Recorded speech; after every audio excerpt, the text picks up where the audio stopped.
All right, Diamondbacks. Wouldn't you know we are coming to the end of the year? This is so exciting. We are so proud of you. You've worked hard. You've learned so many skills. Today is all about reviewing what we know. You're going to take this opportunity to gauge how ready you are or how prepared you are for 7th grade. And if we get something wrong, there's no reason to be sad. We're just going to review it. So it'd be best to review it before 7th grade so you don't have to struggle more than necessary. And with that, let's begin. Alexandra is evaluating the expression. We know evaluate is just another way to say solve. Which operation should be performed first according to the order of operations? Well, our order of operations, we remember, is parentheses, so please excuse exponents, my dear Aunt Sally. We know that multiplication and division, we go left to right, whichever one comes first in line, and then addition and subtraction, again, we go left to right, whichever one comes first. So we're looking for what do we do first? As I look at this expression, I can see here that I have parentheses, and I'm going to want to do what's in parentheses, so solve that little problem first. It says we're going to take 4 and subtract 1, so we're subtracting 1 from 4. That would be answer H. No need to solve. That's all we had to answer. On to question number 2. Which of the following expressions is equivalent to 6 times the quantity of 5 plus 3x?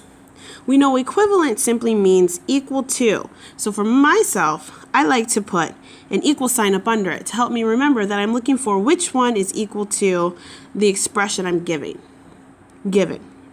With that being stated, I see 6 outside of the parentheses, which means it's going to get multiplied. And I know that it's going to get shared with each of my add-ins, this being the distributive property.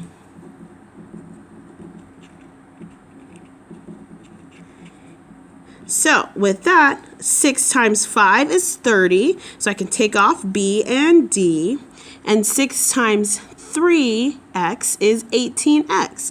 So my answer would be C. I need to make sure that I'm sharing this factor here with all of my add-ins, so everything inside the parentheses.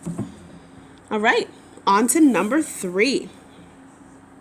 Which inequality is graphed on the number line? So when I look at my number line, I can see I have an open circle, which means it can't be greater than or equal to, because the answer can't be -3.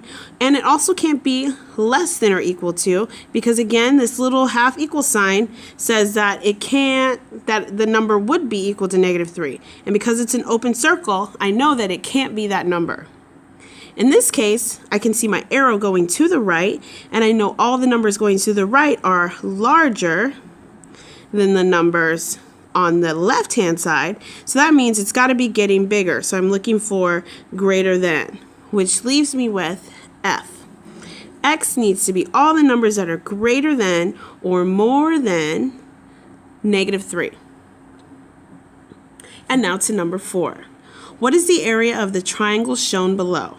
So because I'm finding area, I know I need to use the formula for area of a triangle. Area of a triangle, I can use 1/2 times the base times the height, or I can do base times height divided by 2. Notice, dividing by 2 and multiplying 1/2, they're the same thing. So we have here equivalent expressions. All right, my personal favorite is the one including fractions, and it's going to be so easy. First, I have to find my base, this bottom here, which is 10, and my height I find with this little perpendicular line here, tells me my triangle is 5 units high. So taking my formula, 1/2 times my base, which is 10, times 5, my height. Well, I can do half of 10 in my head. I know you can too. Half of 10 is 5. And now 5 times 5 brings me to 25. And it's square units because it's area. So it's units squared. Now, if your favorite is the second option, you do the same thing. It would be base is 10. height is 5, and then that answer you would divide by 2. So 10 times 5 is 50. 2 goes into 50 25 times. So you're looking for cutting 50 in half, thinking of money. If I have half of 50 cents, that means I have a quarter. So it'd be 25. Either way you do it, you're still going to get the same answer. All right, on to number 5. Now, number 5 here, we have a lovely line graph, or we can say line plot. And we are going to find the mean of the data. Now, to find mean, it is 2 steps. First step is you add all the numbers, and then you divide by your number of add-ins. So how many numbers you have added together. Now, as I look at this, I can see that for the number of cans collected, there were 5 X's in this. No, there are 3 X's at 5, which for me, I know is total of 15. And then here at 15, I have 3 more X's. So 15 plus 15 plus 15 would bring me to 45. At 20, I have 1, 2, 3, 4, 5. So 5 X's, which I know that's a total of 100. And the reason I'm adding these up right now is going to make it easy for me to do the calculations. 25, I just have 1 X, and 30, there are 2 X's, which I know would be 60. So by grouping it together, I don't have to list all the numbers. Otherwise, I'm stuck with doing 5 plus 5 plus 5, and that's just a lot of work. So if I can condense it to make it easier for myself, I recommend you do that. And work smarter, not harder, is what I like to say. All right, so I have 15. That's my first section. Then 45 is here. With this section of X's, that would be 100. Then I have 25, and then 60 here. So all I did was just condense it. So I'm adding up all of my values, represented here. So 5 plus 5 is 10, plus 5 is 15. Carry my 1. 1 plus 1 is 2, plus 4, 6, plus 2, 8, plus 6, 14. So I carry my 1. 1 plus 1 is 2. So after the first step, I have 245. I've added all my totals, all my entries up. So now I take the 245 and I'm going to divide it by the number of actual cans collected. In this case, I need to go to the X's and count how many X's there are. So I have 1, 2, 3, 4, 5, 6, 7, 8, 9, 10, 11, 12, 13, 14. So there are 14 X's, so I'm going to take 245 and divide it by 14.